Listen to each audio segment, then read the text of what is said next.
This week on The Big Picture, Glenn Beck doubles down on Godwin's Law, conservatives are overwhelmed by anti-Muslim fervor, and a major Senate candidate praises Fox for helping Republicans. Welcome to the first episode of Media Matters podcast, The Big Picture. I'm Chris Harris. This week, the Landmarks Preservation Commission in New York cleared the way for Park 51 to build an Islamic cultural center, including a mosque a few blocks from Ground Zero. As expected, conservative bigotry followed. This is an outrage, and it gets worse. You want to build a Allah tells me to blow up America mosque. Yeah, I got a real problem with that. This is taunting. You're going to put a monument to the terrorists at the site of 9/11? This is not about Muslim outreach. They're planting a flag of victory with this mosque. Why should there be a mosque in there? On the top floor looking down at Ground Zero. It's offensive to people. What about a World Trade Center mosque being a recruiting tool for domestic extremists? Fortunately, some in the media, like Richard Cohen of The Washington Post, helped repudiate the bigotry of Sarah Palin and Newt Gingrich. You'll never confuse Glenn Beck with someone who lets honesty or good taste get in the way of the story he wants to tell. So it's no surprise that he continues to exploit Holocaust references to attack his opponents. Take a look. But if you don't know your history, you will be doomed to repeat it. During World War II, Davenport, this guy's partner, Davenport, the American citizen, the eugenics genius, he actually maintained contact with Germany and helped with their eugenics program. We know that eugenics program as the Holocaust. Progressives have not changed their viewpoint. They've only changed their language. Translation, the Holocaust. American progressives did it. To decide now who lives and who dies, the state has become God, and it's all for the good of the collective. Now, this is not just Beck going rogue.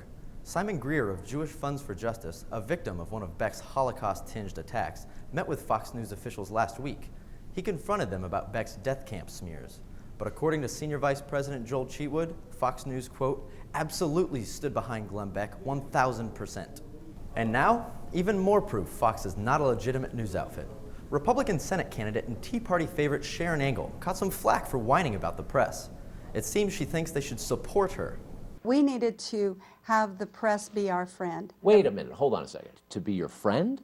Well, truly. That sounds naive. Well, no, we wanted them to ask the questions we want to answer so that they report the news the way we want it to be reported. And it's easy to see why she'd think so. The one network she keeps coming back to, Fox, has given her nothing but free rein, softball questions, and fundraising support.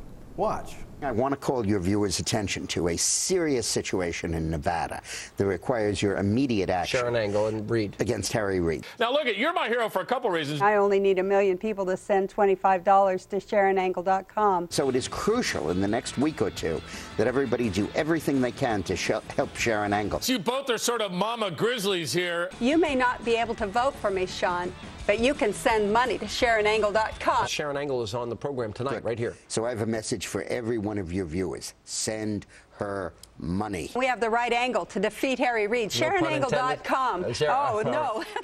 In What Is She Doing on TV News, we leave you with minor blogger and hate spewer Pam Geller discussing the relevance of Snooki. Seriously.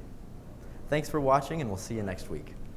So why is Snooki becoming a part of the national conversation? Go, Pamela. She should be news, okay? Snooki should be news. She should be news. Why? Because she's the common man, and the common man does that kind of stuff. And it's a contempt. It's a contempt for the little guy. Did you see the elitists on Joy Behar? Oh, I bet they do that in Wasilla. I mean, I found that particularly disgusting. Another slam at Sarah.